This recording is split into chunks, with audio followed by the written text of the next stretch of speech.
여러분 안녕하십니까? 라디오 전망대 송유라입니다. 수능이 하루 앞으로 다가왔습니다. 지금까지 이날을 위해 공부해온 수험생들 긴장감이 최고조에 이르렀을 것 같은데요. 더구나 내일 시험을 치르게 되는 52만 명 중 N수생이 21년 만에 가장 많다고 하니까 현재 고3 학생들 더 긴장될 겁니다. 그렇다고 시험 전날 입시 정보를 본다거나 긴장을 푼다고 SNS를 기웃거리거나 쇼츠처럼 짧은 영상을 보는 일은 절대 하지 말아야 합니다. 한번 보기 시작하면 긴 시간 동안 빠져나올 수 없어서 수면 시간에 방해되기 때문이고요. 또 노래를 듣는 것도 조심해야 하는데요. 특정 노래가 귀에서 맴돌아서 집중력을 떨어뜨리는 귀벌레 증후군이 생길 수 있기 때문입니다. 그것보다는 시험 끝나고 하고 싶은 일들을 떠올리면서 불안과 긴장을 조금씩 털어내는 게 중요하다고 하는데요. 의외로 수험생들 버킷리스트 1위가 아르바이트라고 하네요. 수입 그 자체가 아니라 수입으로 이룰 수 있는 나의 진짜 꿈을 한번 그려보는 것도 좋겠습니다. 오늘 라디오 전망대가 준비한 소식입니다. 지역 소식들 뉴스 브리핑 통해 들어보고요. 나전 법정 칭찬해주세요까지 이어집니다. 잠시 후에 뵙죠.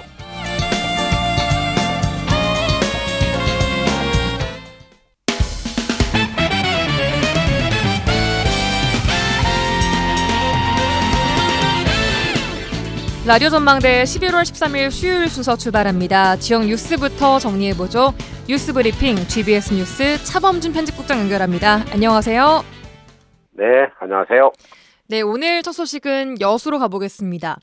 여수시가 인구 정책을 본격적으로 추진하기 위해서 최근 시 조직에 청년 인구 정책관을 신설을 했습니다. 근데 업무에 출산 정책이 빠져 있어서 효과적인 추진이 좀 어려울 거란 지적이 나오고 있어요. 네, 여수시가 인구 정책을 구체화하기 위한 조직 개편으로 최근 정기명 여수시장 직속 청년 인구 정책관 직책을 신설했지만 정작 중요한 출산 정책은 업무에서 제외돼 있어 조직 개편에 문제가 있다는 지적이 나오고 있습니다. 네. 정리를 해보면 정기명 시장이 직접 챙기는 직속 부서 조직에 출산 업무가 빠져 있다는 지적인데요. 네. 일부 언론에서는 여수시 출산 지원금과 친환경 자동차 보조금을 비교해가며 여수시의 출산 지원 정책에 대한 관심 부족을 지적하고 있습니다. 네. 여수시의 출산 지원 정책 중에 이 출산 지원금은 올해 기준 첫째 아이를 낳으면 500만 원, 둘째 아이는 1,000만 원, 셋째 아이는 1,500만 원, 넷째 아이는 2,000만 원의 출산 지원금을 지급하고 있습니다. 네. 지난해 출산 장려금은 1,132명 39억 원에 불과했다고 합니다. 이 반면 비교 대상인 친환경 자동차 보조금은 850대 공급을 목표로 약 150억 원의 예산이 세워졌다는 분석입니다. 친환경 자동차 보조금 보급도 중요한 이야기이긴 하지만 사업비 150억 원 대비 출산 장려금은 39억 원, 좀 차이가 많이 나는 것 같습니다. 출산 지원금 규모가 좀 빈약하다라는 생각이 좀 들긴 하거든요. 네, 보도에 따르면 여수시가 지원한 출산 지원금의 91.6%가 1,000만 원 이하로 밝혀졌습니다. 네. 여수시가 올해 보급하는 수소 승용 차량 지원 예산은 전체 150대 공급 목표에 56억 원의 예산으로 대당 3,750만 원 정도를 지원해준다는 점에서 출산 보조금과는 큰 대비가 되고 있습니다. 예. 결국 6,950만 원 상당의 수소차를 구입하면 구입가 대비 절반 이상의 금액을 여수시가 보조금으로 지급하고 있는 셈인데 네. 이 국가적으로 인구 소멸이라는 위기에 직면한 상황을 감안하면 지자체의 출산 보조금 첫째 아이 출산 장려금 500만 원은 지급 금액이 너무 빈약한 것이 아니냐 이런 지적이 나오고 있습니다. 이런 지적에 대한 여수시의 입장은 뭔가요? 네, 여수시는 언론을 통해 친환경 자동차 구입 지원비와 출산 장려금 지급 금액의 차이가 나는 것은 친환경 자동차 구입비는 국비 매칭 사업으로 국비 보조금을 지원받지만 출산 장려금은 순수한 시 예산으로 지급하기 때문에 금액의 차이가 날 수밖에 없다는 입장입니다. 네. 하지만 여수시의 이 같은 해명에도 불구하고 지역 일부에서는 여수시가 시의 예산으로 지급하는 금액이 친환경 자동차 보조금이 출산 장려금보다 더 높다는 지적입니다. 그래요. 여수시의 출산 장려금 지원 규모는 지난해 첫째 아이 300만 원, 둘째 아이 이상 500만 원을 지원해 오던 것에 비하면 많이 높아진 금액이기는 하지만 금액을 획기적으로 늘려 여수시의 출산 정책에 대한 의지를 반영해야 된다는 입장입니다. 네.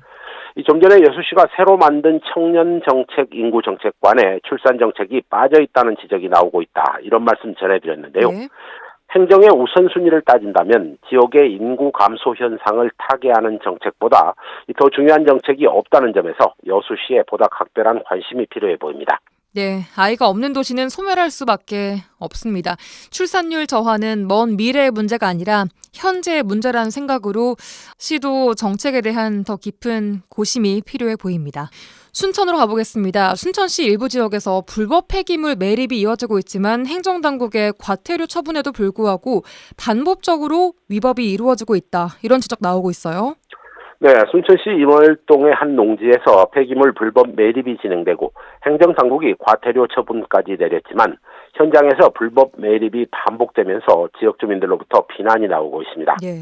이 언론 보도에 따르면 순천시 인월동의 특정 지역에서 우량농지 부지 조성 공사 허가를 받은 토지에 다량의 폐기물이 매립되었고 이 주민들의 제보로 순천시가 관련 사항을 적발해 과태료 처분을 내렸지만 이 주민들은 반복되는 불법 행위에 대해 순천시의 인허가 부서가 이 공사 허가를 취소해야 된다는 강경한 입장을 보이고 있습니다. 네. 이 주민들은 해당 공사 현장이 이미 과태료 처분을 받은 상태에서 폐기물 투기 행위가 계속되고 있고 순천시로부터 추가 과태료 처분까지 받았다며 거듭되는 과태료 처분에도 불구하고 현장에서 불법 행위가 이어지고 있는데도 순천시는 과태료 처분 이외의 추가 조치를 할 수 없다는 입장을 보이고 있다고 주장했습니다. 네. 주민들은 현장에서 불법 행위가 이어지고 있는 만큼 과태료 처분보다는 사업 인허가 취소 등 보다 강경한 조치가 필요하다는 주문이 나오고 있습니다. 네, 이렇게 과태료 처분을 받으면서도 불법 매립을 이어가고 있다라는 것인데 법의 허점을 좀 이용하고 있는 게 아닌가 싶은 생각이 듭니다. 어떻습니까? 네, 해당 공사 현장의 불법 매립 행위에 대한 처분 조치에 대해 순천시 인허가 담당 부서인 허각과는 이 언론을 통해 폐기물 투기 단속은 청소자원과 소관으로 현장에서 이루어지는 불법 행위에 대한 처분은 자신들의 업무가 아니라는 취지의 입장을 보이고 있습니다. 네.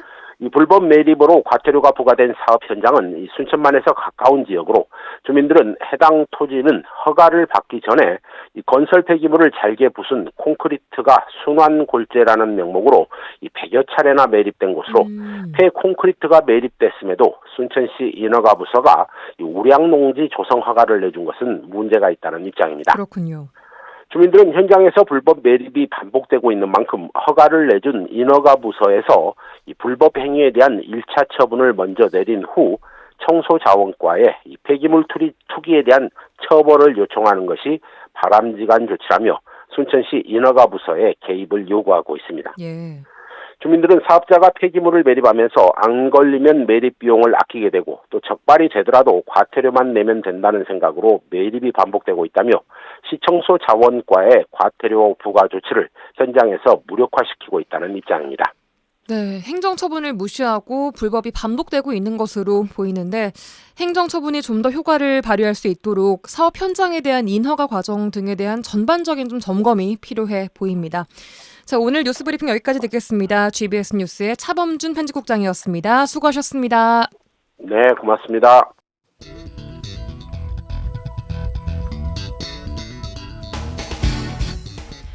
내 생각만 옳은 것은 아니다. 이런 주장도 있다. 이슈를 바라보는 눈을 키워드립니다.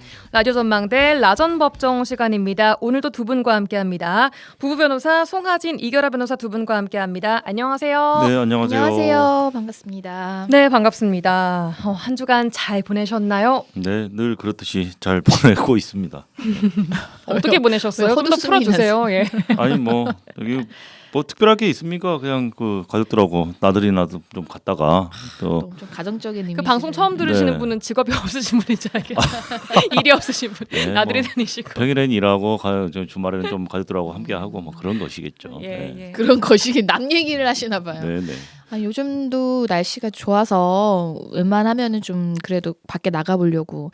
지난 주말은 장도에 이제 서울에서 손님들이 좀 와서 예. 장도 좀 우리 여수에 좀 갈 만한 곳들을 좀 같이 다녀봤고 네. 사실 이제 내일 수능이라고 하더라고요. 맞아요. 오늘이 예비 소집일이에요. 네. 그러게요. 그래서 수능을 한 20년 전에 봤는데 수능 세대예요. 저도 어쨌든 수능 세대인데 네. 참 이제 혹시나 이 방송을 듣고 있을 수험생 여러분이나 수험생을 학부모님들, 둔 이제 예. 가족들이 계시다면 끝까지 응원하고 또 좋은 결과 있으시길 바랍니다. 그러니까요. 얼마나 떨릴까요? 그 네. 떨림이 남아 계신. 그렇습니다. 그러니까 저도 한 22년 정도 돼서 기억이 좀 가물가물한긴 한데 그 항상 시험이라는 게 그렇잖아요. 그러니까 그 동안의 모든 어떤 고생을 하고 노력한 것이 하루 만에 평가를 받는다. 어떻게 보면 굉장히 잔혹하기도 하고 그런 중압감을 그 감당하기에는 너무 어린 나이이기도 한 것 같아요. 지금 생각을 해보면 그래서 되게 좀 짠하고 안쓰러운 마음도 있는데 어쨌든 그동안 해온 것들 뭐 후회 없이 펼치실 수 있도록 저도 같은 화이팅 마음으로 한번 외쳐주세요. 하나, 둘, 셋. 파이팅! 말을 하고 화이팅입니다. 있는데 이 사람이 끊어버려. 네. 감사합니다. 자, 오늘의 화제 판결부터 만나보겠습니다. 어떤 판결 가지고 오셨을까요? 우리가 이제 무인이라고 하면은 이제 뭐 지장이라고도 하고 뭐 손도장이라고 하는데 이제 이 사건은 뭐냐면 이제 교도소 내에서 이제 어떤 좀 소란 행위가 있어서 이제 징벌 대상이 된 거예요. 근데 이제 그 교도관이 징벌 대상 적발 보고서라는 거를 이제 작성을 한 다음에 그 이제 수용자에게 너 여기에다가 무인을 찍어라. 뭐 따로 도장이 있는 건 아니니까 지장을 찍어라라고 했는데 이제 이 수용자가 이걸 거부했어요. 뭐 나는 여기에다 찍을 수가 없다라고 해서 거부를 했는데 이제 교도소장이 이런 거부 행위와 이제 소란을 일으킨 그런 행위를 다 해가지고 20일에 금지 처분을 내린 거예요. 그래서 이제 그거는 이제 따로 이렇게 이제 뭐 교도소 내지만 또 다른 공간에다가 이제 가두어 둔다는 뜻이거든요. 금치라는 네. 거죠. 그래서 이제 이 수용자가 소송을 제기합니다. 어. 이 징벌 처분을 취소해 달라는 소송을 제기하고 이 소송을 이제 심리한 재판부 1심, 2심, 3심까지 갔습니다. 대법원까지 갔는데 모두 이 수용자의 손을 들어줬어요. 그래서 이제 이 판결을 좀 가져왔는데 네. 이 이제 대법원에서는 뭐 1, 2심의 판단이 정당하고 또 이런 이제 그 이유까지 설시를 했어요. 이거는 이러한 적발 보고서에 자기의 도장을 찍는 거는 헌법이 보장하는 진술 거부권에 포함된다는 거예요. 왜냐하면 그 적발 보고서의 내용이 자신의 잘못을 인정하는 뭐 이제 그런 내용이 있는데 여기에다가 도장을 찍는다는 것은 내가 그걸 인정하게 되는 거예요. 그러니까 이제 그런 의미이기 때문에 이거는 헌법에서 그 진술 거부권이 뭐냐면 나에게 불리한 진술을 안 할 수가 있어요. 예, 누구나 예. 누구나 나에게 불리한 진술은 왜냐하면 유죄의 증거로 쓰일 수가 있기 때문에 그걸 거부할 수 있는 권리가 있는데 그 적발 보고서의 내용에 만약에 내가 지장을 찍는다는 것은 이 내용을 인정하는 것이 되고 그럼 이건 나에게 불리한 진술을 내가 인정하는 것이 되기 때문에 예. 그 진술 거부권의 행사로서 이건 안 찍을 수가 있다. 근데 이걸 안 찍었다는 이유만으로 이런 어떤 징벌 처분을 했다라는 건 위법하다. 이게 이제 대법원의 그 판결 그 취지였습니다. 수용자도 내 잘못을 인정할 수 없다라는 취지로 찍지 않은 거였죠, 이게. 그렇습니다. 그러니까 수용자가 찍지 않은 이유가 사실과 다른 내용이 기재된 보고서에 나는 찍을 수 없다라는 이유로 찍지 않았어요. 근데 찍지 않았다라는 이유로 지금 징벌 처분을 내렸잖아요. 그것이 잘못됐다라는 거고 일단 이 판결이 좀 의미가 있는 것은 일반적인 분들의 법 감정으로 보면 무슨 범죄자에게 인권이 있어 뭐 이렇게 생각하실 수도 있는데 그렇게 생각하시면 안 되고 일단 범죄자가 됐든 수용자가 됐든 수용자가 됐든 모든 국민은 헌법상 보장된 어떤 권리가 있지 않습니까? 모든 예. 국민에게. 그래서 불리한 진술을 거부할 수 있는 권리는 당연히 있는 것이고 대법원에서도 이렇게 봤어요. 그러니까 이러한 문서에 서명을 하거나 무인을 찍거나 이런 내용들은 사실은 뭐 거기에 기재된 내용과 일체를 이루어서 진술을 구성한다. 맞잖아요. 거기에 내가 진술의 일부이다 이게. 그렇죠. 예. 이 진술을 구성하는 행위라고 보는 거죠. 그래서 그것도 제가 봤을 때는 당연히 정당한 것 같고 그 본인이 인정할 수 없는 내용에 찍도록 강요하는 거랑 비슷한 거잖아요. 그래서 이걸 찍는 걸 거부했다라는 이유로만 징벌 처분을 내렸다면 그건 당연히 잘못된 것이고 사실 개인적으로는 이것이 과연 대법원까지 올라가서 판결을 받을 만한 사안이었는가. 이 검찰에서 그러니까 1심, 2심 다 검찰이 이제 거죠. 말하자면 검찰에서 상고를 해가지고 지금 대법원까지 갔는데 예, 예. 검찰이 이런 일에 집중할 시간에 다른 일들을 좀 잘했으면 좋겠다라는 어떤 개인적인 생각을 해봤고 네. 당연히 보장된 권리인데 그것을 뭐 때에 따라서는 뭐 침해할 수도 있다. 뭐 이것은 좀 받아들이기가 어려운 거죠.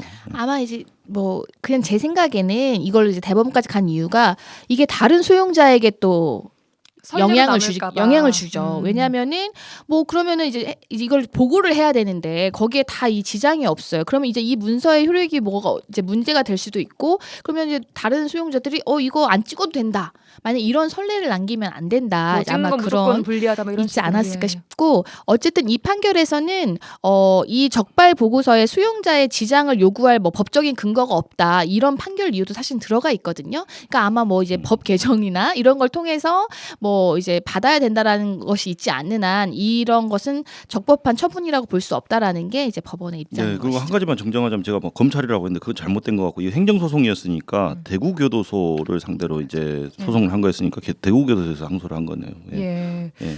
이 교도소에서 항소를 냈던 이유는 뭐라고 보세요? 그러니까 이게 선례로 남기기 싫은 거죠. 그러니까 우리가 지시하는 사항에 따르지 않으면 우리는 징벌 처분을 내릴 수 있어라는 어떤 명시적인 판결을 받고 싶었겠지만 오히려 망신을 당할 꼴이라고나 할까요? 근데 어쨌든 법원도 이 사람이 다 잘했다라는 것은 아니에요. 예. 소란 행위는 인정이 됐어요. 근데 이제 그 지장을 안 찍었다는 이유로 또 징벌 처분을 추가한 거는 문제가 됐다. 이렇게 이해를 하시면 됩니다. 그렇죠. 그래서 어떤 절차적인 정의라든지 권리, 헌법상 보장된 권리는 반드시 이제 보장되고 지켜져야 된다라는 게 주요 포인트라고 할 수 있겠습니다. 그러니까 뭐 수용자도 진술 거부권 보호 대상이다. 네. 이런 의미가 있었던 판결이었던 것 같습니다. 네. 네, 오늘 화제의 판결이었고요. 광고 듣고 와서 주제 토크 만나보겠습니다.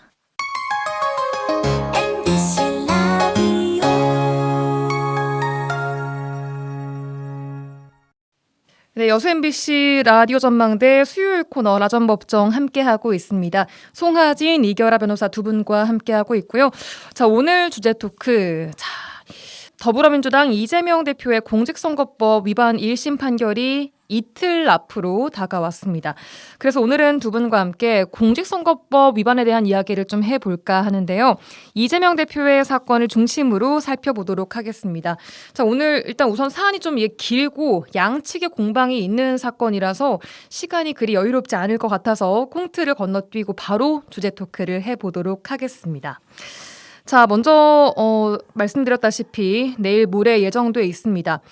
이재명 대표가 2022년 대선 후보 시절 방송에서 고 김문기 전 성남도시개발공사 개발 1처장을 성남시장 재직 당시에 모른다라고 했습니다.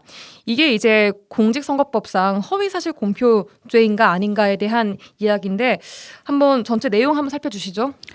일단 이 공직선거법의 허위사실 공표죄를 어떻게 규정하고 있는지를 먼저 좀 살펴봐야 될 것 같아요. 네. 이제 공직선거법 제 250조에 이제 허위사실 공표죄라가 이제 규정이 돼 있는데 1항에 당선되거나 아니면은 당선되게 할 목적, 그러니까 목적이 일단 인정이 돼야 돼요. 이 허위사실 공표죄가 인정이 되려면 연설이나 방송, 신문, 통신, 잡지, 벽보, 뭐 선전 문서 이런 방법으로 후보자 또는 후보자가 되고자 하는 자가에게 유리하도록 어떤 뭐 후보자뿐만 아니라 후보자의 배우자 또는 후보자의 이제 자녀 또는 후보자의 부모 또 형제 자매까지 해서 뭐 출생지, 가족관계, 신분, 직업, 경력 또는 재산, 어떤 소속 단체 뭐 여러 가지 이런 것들에 대해서 허위의 사실을 공표하거나 공표하게 한 자, 그리고 이러한 허위 사실을 실은 선전무서를 배포할 목적으로 가지고 있었던 자는 5년 이하의 징역 또는 3천만 원 이하의 벌금에 처하도록 하는 게 허위 사실 공표죄고, 지금 이재명 대표와 관련해서 문제가 되는 것은 자기가 당선될 목적으로 어떤 한 방송 인터뷰에서 그리고 뭐 국감에서 허위 사실을 공표했다. 그래서 이 혐의로 지금 이제 검찰이 징역 2년을 구형했고 이제 다가오는 15일 날 이거에 대한 선고가 예정돼 있습니다. 네. 말씀하신 대로 검찰이 2년을 구형했습니다. 네. 지금까지 밝혀진 기소 내용은 뭔가요? 크게 보면 두 가지예요. 딱 이 사건 같은 경우에는 이제 허위 사실을 공표했다라는 게 이제 내용인데 두 가지입니다. 첫 번째는 이재명 대표가 민주당의 대선 후보였던 2021년에 한 방송 인터뷰에서 자신이 성남시장 시절에 진행한 대장동 개발 핵심 실무자였던 돌아가신 김문기 씨, 그러니까 이분이 성남도시개발공사 개발 1처장이었어요. 그래서 예. 김문기라는 사람을 몰랐다라고 말해서 허위 사실을 공표했다라는 게 첫 번째 혐의고요. 네. 두 번째 혐의는 이재명 대표가 2021년에 성남시장 시절에 이루어진 백현동 아파트 개발 과정에서 박근혜 정부의 압력을 받아서 백현동 부지를 용도 변경했다라고 말한 것이 허위 사실을 공표한 것이다. 이 크게 이렇게 보면은 두 가지 혐의입니다. 일단 검찰은 이제 이 대표가 이제 고 김문기 씨를 몰랐다고 한 거에 대해서 예. 이 대표는 대장동 사업 진행 과정에서 그 당시 최종 의사 결정권자였다. 그래서 김 씨로부터 뭐 많은 사실들을 보고받고 지시까지 했다. 그리고 대통령 당선을 위해서는 이 김 씨와의 관계를 부정해야만 했기 때문에 네. 방송에 출연했을 때 거짓말을 한 것이 명백하다. 그리고 이제 그 백현동 아파트 그 개발과 관련해서 뭐 이제 국토부로부터 압력을 받았다는 그것도 허위 사실이라는 주장. 한 게 뭐냐면 이제 검찰 측 주장이에요. 이거는 국토부의 압력을 통해서 이렇게 된 것이 아니라 당시 이제 백현동 노비스트라고 불렸던 김인섭 전 한국하우징기술 대표의 사업성을 보장하기 위해서 용도 변경을 한 것이지 국토부의 뭐 압력을 받아서 이루어진 것이 아닌데 명백하게 허위 사실을 이제 공표했다. 이제 이런 취지로 뭐 이것이 이제는 국민들에게 미치는 영향이나 이런 것 중대하다라고 봐서 이제 징역 2년을 구형한 거죠. 네, 그러니까 국토부가 뭐 직무유기 문제 삼겠다고 해서 어쩔 수 없이 협박을 해서 네. 응했다라는 네. 취지로 발언한 것이 허위 사실이다라는 네. 지금 혐의를 받고 있는 상황입니다. 이 대표의 변호인 측 주장도 나오고 있는데 변호인 측에서는 어떤 내용으로 이걸 좀 반박하고 있습니까? 일단 이재명 대표나 이재명 대표 변호인 측에서는 이 혐의를 전면적으로 부인을 하고 있고요. 예. 공소 사실에 대해서 전부 부인하는 입장이고 첫 번째로 김문기를 몰랐다라는 발언 관련된 혐의에 대해서는 뭐 검찰에서는 김 씨와 어떤 이재명 대표가 활발히 교류했다라는 전제를 깔고 있는데 그 전제 자체가 잘못됐다라고 지금 이재명 대표 측에서는 주장을 하고 있습니다. 그러니까 예. 김 씨가 어느 학교를 나왔는지 아는 사람이 몇 명인지 취미가 뭔지 아는 것도 전혀 없고 실제로 모르고 뭐 김 씨와 세미나에 같이 참석을 하고 해외 출장에서 골프를 쳤다. 이 이유 하나 이것만으로 활발히 교류를 했다. 그러니까 활발히 교류하면서 알고 있었다라고 표현했는데 8년 동안 이루어진 어떤 접촉 중의 과정 중에 하나에 불과하고 이 사람에 대해서 상세히 알거나 활발히 교류한 적이 없다라는 취지로 지금 부인을 하고 있습니다. 그러니까 몰랐다라고 말한 것이 허위 사실이 아니다. 진짜로 몰랐다라는 취지로 일단 혐의를 첫 번째 취지로 이제 부인을 하고 있고 예. 두 번째로는 그 방송사와 인터뷰 과정에서 질문과 대답이 오가는 과정에서 나온 발언들, 그러니까 프로그램에서 나온 발언을 이걸 공표행위로 볼 수 있느냐, 그러니까 그 공직선거법상 허위사실 공표죄에서 말하는 공표행위에 해당한다고 볼 수 없다라는 취지로도 지금 답변을, 그러니까 그 혐의를 부인하고 있고요. 예. 마지막으로 백현동 부지 용도 변경 관련해서도 국토부에서 공문 형태로 계속 이제 용도 변경을 적극적이고 반복적으로 요구를 했는데 이런 사실관계는 검찰이 다 배제를 했다. 국토부에서 요구한 것이 명확하게 증거가 남아 있는데 왜 이런 것들은 배제했느냐? 이런 식으로 이제 이런 취지로 이제 혐의 사실을 전부 다 부인을 하고 있는 그런 입장입니다. 네, 두 번째 인터뷰 과정에서 나온 그 발언, 그 주장에 대해서는 인터뷰 행위에서 말한 것은 공표 행위로 볼 수 없다고 말하는데 그런가요?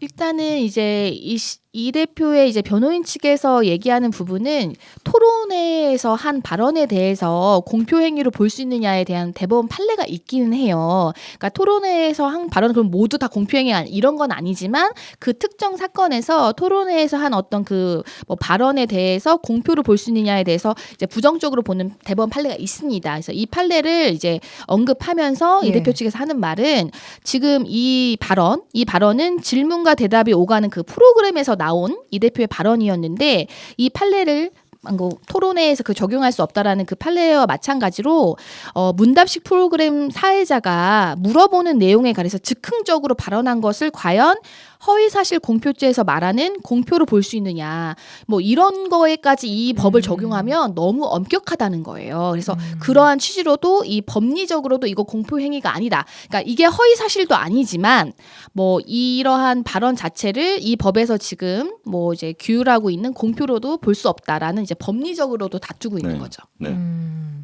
알겠습니다. 그럼 이 사건의 본질은 뭐라고 봐야 할까요? 이렇게 생각하시면 될 것 같아요. 두 가지 포인트로 나누어서 첫 번째는 사실관계에 관한 다툼이고 두 번째는 법리적인 다툼이 있어요. 그래서 사실관계에 관한 다툼은 결국 그 이재명 대표가 김문기 씨를 몰랐는지 알았는지 여부에 대한 판단이 들어가야 될 것이고 두 번째로는 그 백현동 토지 용도 변경 관련해서 국토부의 어떤 뭐 요구나 뭐 겁박 이런 것이 실제로 있었는지 없었는지 이게 결국 사실의 인정 여부거든요. 그러니까 예.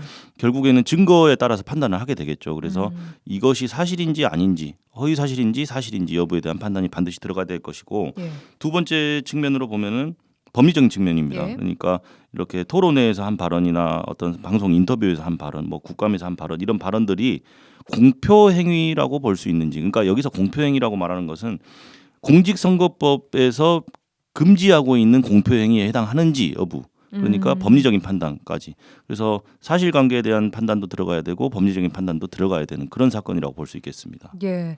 아까 말씀하시기를 그 모른다라는 이 말 자체가 사실 주관적인 인식의 영역으로 그렇습니다. 본다면 사실관계 파악은 이런 건 어떻게 해야 되는 거예요? 그렇죠. 그래서 그러니까 결국에는 그 사람의 내심의 의사라든지 어떤 객관적인 인식에 관한 거, 주관적인 인식에 관한 거잖아요. 그래서 검찰 측에서는 골프도 같이 치고 세미나도 다니고 출장도 같이 다녔으면 아는 거 아니냐 이렇게 주장을 하는 거고 예. 어쨌든 이재명 대표 입장에서는 그러니까 시장이라는 사람이 어떤 직무를 수행하는 과정에서 여러 가지 행사들이 많이 있을 거 아니에요. 거기서 참석했던 사람들을 일일이 다 구체적으로 세세하게 뭐 개인적으로는 친분이 있거나 아니 활발히 교류를 했거나 그런 것은 아니다라는 취지로 부정을 하고 있는데 말씀하신 것처럼 판단을 하기 위해서는 결국 증거에 따라서 판단을 해야 되는데 그러니까요. 그러니까 객관적인 어떤 상황들을 보고 추단할 수밖에 없는 거죠. 그러니까 사실 잘 알았는지 몰랐는지 여부는 그 명확하게 알 수 있는 사람 신밖에 없겠죠. 뭐 신이 있다라면. 근데 본인이죠, 본인. 그러니까 결국 이제 법정에서 판단이 이루어지는 것은 증거에 의한 판단이기 때문에 그 증거들을 종합해서 객관적으로 추단하는 방법밖에 없습니다. 아마도 이제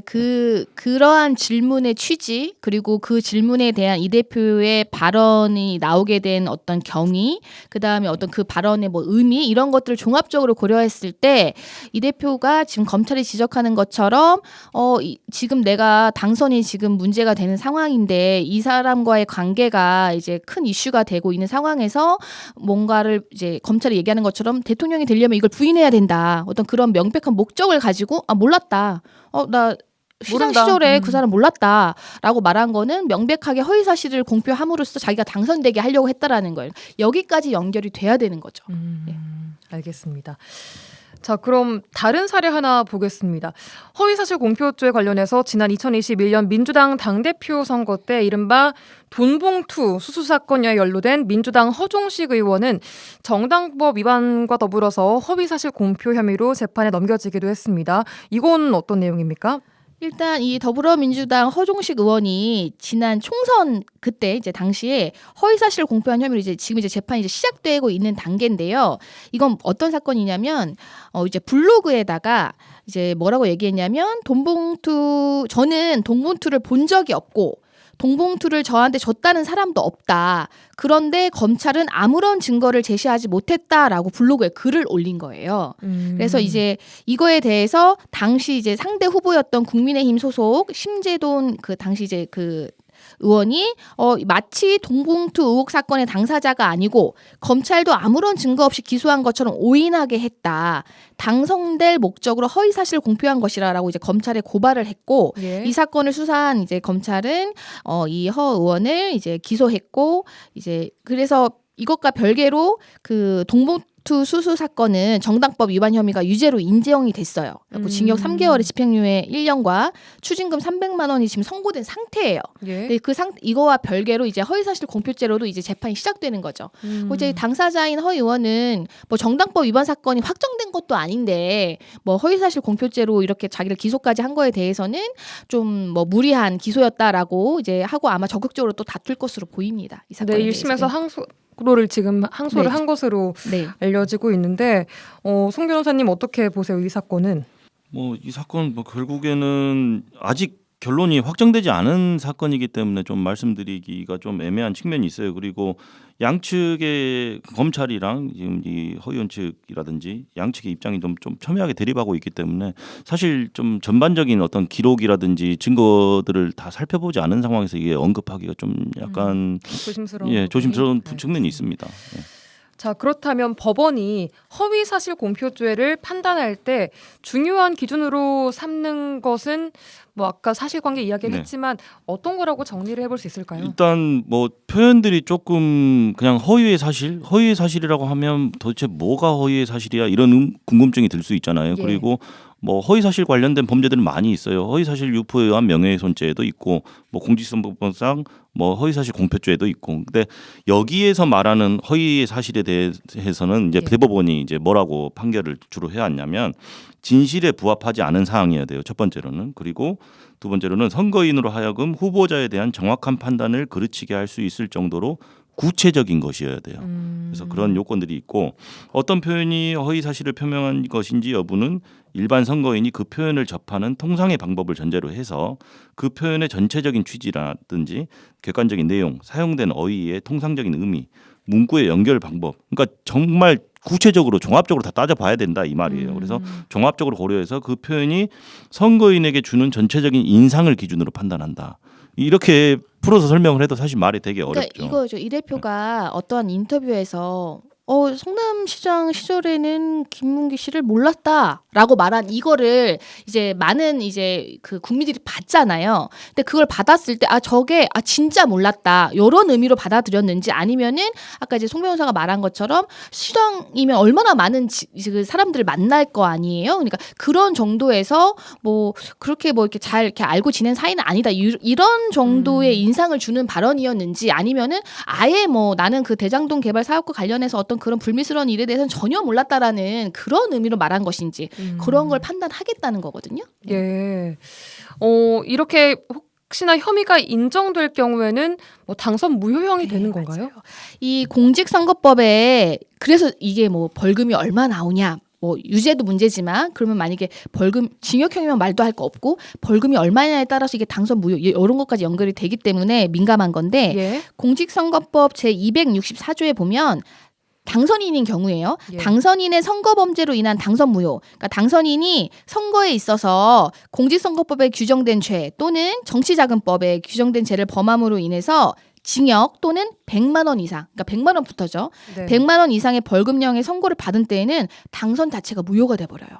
그래서 이게 선거라는 게 굉장히 중요한 그 국가의 그 하나의 행위잖아요. 그렇기 예, 때문에 이 선거에 있어서 뭔가 불공정한 일이 있었다라고 하면 당선도 아예 무효시키는 아주 강력한 힘이 있어요. 그래서 벌금이 90만 원 나오면 괜찮고. 네, 유죄는 인정되지만 의원직을 상실하지는 않습니다. 네. 근데 100만 원이 나오면 이제 상실이 되는 거죠.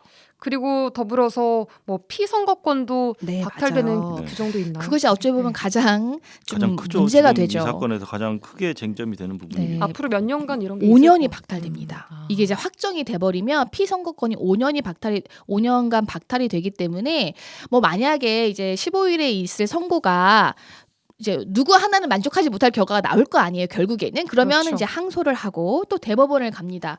그러면 이게 또 이제 시간이 막 오래 가잖아요. 근데 이 공직선거법은 규정이 따로 있어요. 그래서 이 선거에 관한 범죄는 좀 최대한 좀 빨리 판결을 하도록 되어 있어요. 그래서 지금 예측하는 것이 이제 대선이 문제되는 뭐 차후 대선이 문제되는 그 안은 어쨌든 결과가 나올 것이라는 거예요. 뭐 3심을 가더라도 그러면 결국에는 이게 이제는 유무죄 그리고 또 그 뭐 벌금형으로 만약에 나오는 예, 경우에는 그 액수에 따라서 뭐 이런 문제가 생기기 때문에 그래서 굉장히 지금 모든 사람의 관심 중대 받고 있는 분수령이 거죠. 맞아요. 되고 있습니다. 예, 예. 모든 기사의 분수령이라는 단어가 그러니까요. 네. 공직선거법상 당선 무효형을 받은 사례는 어떤 게 있습니까?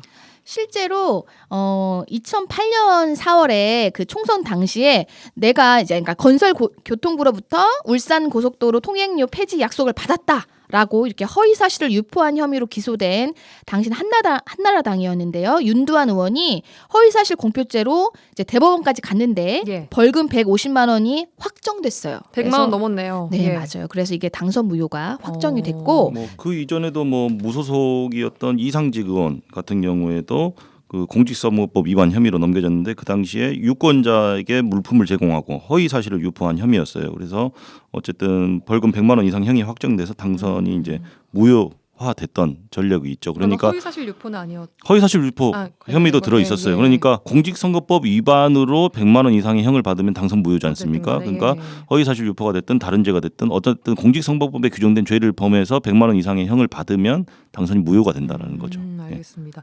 그럼 구사일생으로 혐의는 인정이 됐으나 당선 무효형까지 가지 않은 사례들도 굉장히 많이 네, 있죠. 많겠죠. 뭐 90만 원, 벌금 70만 원, 뭐 이러면 죄는 범했지만 당선 무효까지는 안 가는 거죠. 그러니까 사실 그런 측면에서 보면 그런 사람들은 사실 선방했다고 볼 수도 있겠죠. 예. 법원도 이런 걸 의식을 맞아요. 했. 당연히 의식하죠. 그러니까 당연히 1심에서는 100만 원 이상이 나왔는데 항소를 했는데 뭐 70만 원으로 감액이 된다거나 뭐 90만 원으로 감액이 된다. 그러면 이제 구사일생을 하고 말 그대로 네. 구사일생이네요. 뭐 물론 이제 대법원에 뒤집힐 수도 있겠지만 대부분 그런 경우는 없으니까 그러면 이제 그래서 민감한 거예요. 이게 얼마가 나오냐. 그렇습니다. 그러게요. 내일 모레 나올 판결에 모두가 지금 주목을 하고 있는 주목을 하고 있는 이유가 또 아닐까 싶습니다.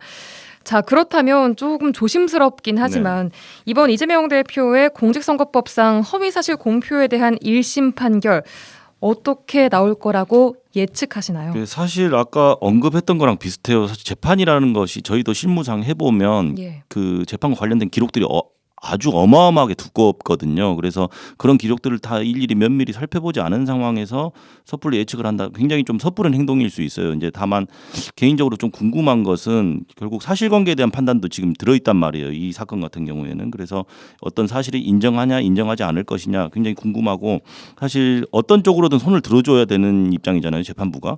그러면 그것을 논증을 해야 돼요. 그러니까 판결문도 사실 엄청나게 길 수밖에 없습니다. 그래서 그런 부분들도 궁금하고 만약에 만에 하나라도 유죄라고 또 인정을 한다면 아까 말씀하신 것처럼 당연히 법원도 고려합니다. 유죄는 유죄인데 100만 원 이상의 형을 선고할 것이냐 말 것이냐 이거 당연히 고려하거든요. 그래서 뭐 그거 관련해서도 좀 이야기가 많아요. 뭐 민주당에서 법원에 뭐 애정 공세를 펼치고 있으니까 유죄로 인정되더라도 100만 원까지는 안 갈 것이다. 뭐 이런 이야기도 나오는데 사실은 뭐 저는 뭐 100만 원 이상 나오냐 안 나오냐보다도 사실관계를 어떻게 인정을 하거나 인정을 하지 않거나 이 부분이 좀 궁금하긴 하고 좀 예측하기는 정말로 좀 어려운 것 같아요. 뭐 굳이 확률 따진다면 5대5? 잘 모르겠습니다. 예. 유보적으로 답하셨습니다. 아주 전격적으로 무죄가 나올 수도 있죠. 그럴 수도 있죠. 민주당과 이 대표 본인이 주장하는 바와 같이 이게 무리한 검찰이 막 한 명을 아예 뭐 죽이기 위한 그런 무리한 수사다라고 해서 이제 그거를 만약에 법원이 전격적으로 인정해서 하면 이것도 굉장히 또 이제 미치는 영향이 클 것 같고 어쨌든 너무 기다려진다고 하면 좀 그런가요? 이제 재판을 받는 사람 입장이 있는데 궁금한 마음은 굉장히 같은 관심이 것 같습니다. 집중되는 것 같습니다. 네, 이재명 대표의 정말 정치적 운명을 가를 이 재판 결과를 두고 모두가 주목을 하고 있는 시점에서 오늘 관련해서 공직선거법 위반에 대한 이야기 함께 나눠봤습니다. 오늘도 두 분 변호사 송하진, 이결아 변호사 두 분과 함께했습니다. 고맙습니다. 네, 감사합니다.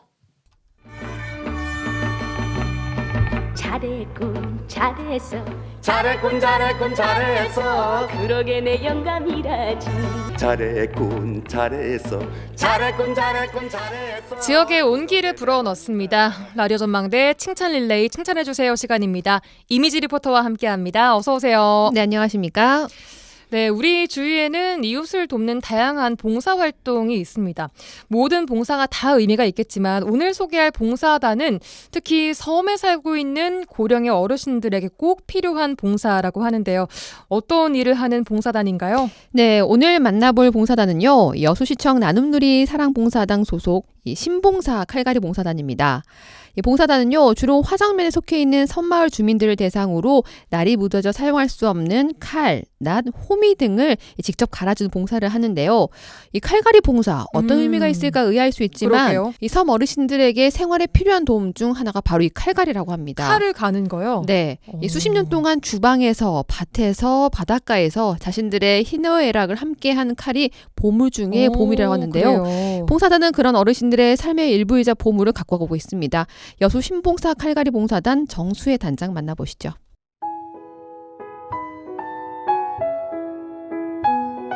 네, 여수시 화정면사무소 부면장 정수혜입니다. 그러니까 마음심, 진심을 담은 봉사 해가지고 부르기도 쉽고 또 또 진심을 담은 봉사해서 신봉사라고 팀명을 정했습니다. 제가 화정면으로 발령받아서 오니까 이제 전체가 섬마을로 구성이 되어 있습니다. 계도회가 6개 마을이 있고요. 그 다음에 하와도, 상화도, 여자도, 자봉도, 사도, 낭도, 적금도 모두가 다 섬마을입니다. 총 26개 마을이 있는데 그 섬마을 어르신들을 위해서 봉사활동 해주는 곳은 몇 군데 없습니다. 이분들한테 정말 필요한 게 뭘까 생각해 보니까 거의가 농사를 짓고 계신 분들이거든요. 어업과 농업이 주를 이루고 있는데 거의 이제 홀로 계신 분들이 많아요. 근데 칼을 갈아주는 분들도 또 뭐 호미를 갈아주는 분, 낫을 갈아주는 분들이 없어서 무뎌진 칼, 낫, 호미 이런 것들을 쓰고 계시더라고요. 녹슬고 그래서 또 이렇게 팔 힘이 없다 보니까 갈 수가 없는 형편이고 그래서 이분들한테는 칼을 갈아주면 정말 기뻐하겠구나 이런 생각이 들어서 제가 칼갈이 봉사단을 이렇게 구성을 했습니다. 화정면 직원들로 구성이 돼 있거든요. 그런데 한 번도 안 갈아본 직원들도 있을 거고 어렸을 때 경험이 조금이라도 있는 직원들도 있을 건데 저 같은 경우는 어렸을 때 아버지가 가르쳐 주셨어요. 낫은 어떻게 가는 거고 면도칼은 어떻게 가는 거고 그다음 부엌칼은 과도는 어떻게 가는 거다 이거를 가르쳐 줘서 그 제가 사실은 그 배운 대로 예, 직원들한테 가르쳐 줬고 숫도를 한 10개를 샀어요. 10개를 숫도를 사가지고 각자 다 이렇게 이제 앉아서 거기에 직접 낫을 갈아주고 칼도 갈아주고 호미도 갈아주고 가정에서 쓰는 모든 갈아야 될 것들은 다 갈아주고 있습니다. 그분들하고 요 칼하고 같이 늙어가요. 그러니까 칼 갈아주면 이건 버려도 되겠네요. 그러면 안 돼. 이건 나 시집 올 때 쓴 건데 지금까지 쓰고 있어. 그러면서 나 죽을 때까지 쓸 거야. 요거는 70년 된 것도 있고 60년 된 것도 있고 20세 전에 시집 와서 부엌에서 쓴 칼을 지금까지 90이 다 될 때까지 쓰고 계시니까요. 이거 70년이 된 칼이라고 이렇게 말을 하더라고요. 달았긴 달았고 칼날도 다 나갔지만 그래도 그분들의 삶의 애환이 서려 있고 그 다음에 때로는 시어머니에게 구박받고 그랬겠지만 주방에서 그러니까 부엌에서 일하면서 그 칼로 한도 풀었고 그랬을 거잖아요. 그래서 한과 삶의 애환이 담긴 그런 도구라서 물론 시중에 가서 새 거 살 수도 있지만 안 사고 애지중지하면서 갈아서 씁니다. 손잡이는 나무고 그래 어떤 분들은 또 옛날 검정 고무로 이렇게 그 칼이 빠진 거를 묶어갖고 가져오시기도 해요. 그래서 삶의 애환이 담긴 그런 칼들이죠. 예, 부러지기도 하고 근데도 버리지 않더라고요. 왜 그러냐? 왜 이걸 계속 쓰세요? 하니까 배지 않는데요. 손에 익숙하기 때문에 이게 배지 않는 방법을 안 돼요. 못 사서 그런 것도 아니고 내 나이와 함께 같이 가는 거다. 그래서 근데 그분들이 왜 그렇게 애지중지 하는지도 저는 봉사활동을 하면서 느껴지더라고요. 인생의 지혜, 깨달음 이런 것도 저희들이 많이 배우고 있고요. 처음에는 저희 직원이 하니까 직원들이 칼을 언제 갈아봤겠어? 그러면서 좀 믿업지 않게 보시더니 이제 저희도 이제 계속 숙련을 하잖아요. 그러면서 잘 갈아요. 지금은 그러다 보니까 신뢰하고 그리고 그 칼이 잘 드니까 또 다음에도 꼭 와달라 그러면서 커피도 다 주시고 또 음료수도 주시고 그 정과 우리에게 주시는 그 마음이 너무나 고맙고 예뻐요. 한 집에 한 10개 이상 가지고 나오시더라고요. 칼, 낫, 호미 이런 건 절대 버리질 않는다고 달고 달았어요. 저희가 한 9시부터 그 봉사활동을 시작해요. 그러면 끝나면은 한 12시 정도. 서서 하는 게 아니잖아요. 그리고 움직이는 게 아니잖아요. 그 자리에 앉아서 계속 갈아야 하기 때문에 저들도 다리도 팔도 어깨도 아프지만 그 봉사활동을 통해서 얻는 그 기쁨, 뿌듯함이 더 크기 때문에 저희도 한 번도 빠져본 적 없이 했었습니다. 많은 봉사들이 있지만 이분들이 실질적으로 필요한 거 그거를 발굴해내서 봉사활동을 하는 게 그분들에게도 만족하고 저희도 만족하고 그분들이 좋아하면 저희도 좋은 거고 그래서 그게 제일 중요할 것 같아요. 서로가 즐거운 거, 서로가 행복한 거, 서로가 필요한 거.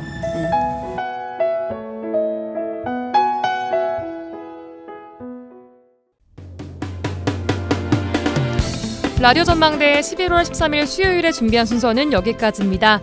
자, 내일 수험생들 수능 잘 치르고 오기를 바라는 응원의 마음 보내면서 마무리하겠습니다. 저는 내일 돌아오겠습니다. 구성 이선화, 연출 송유라였습니다. 고맙습니다.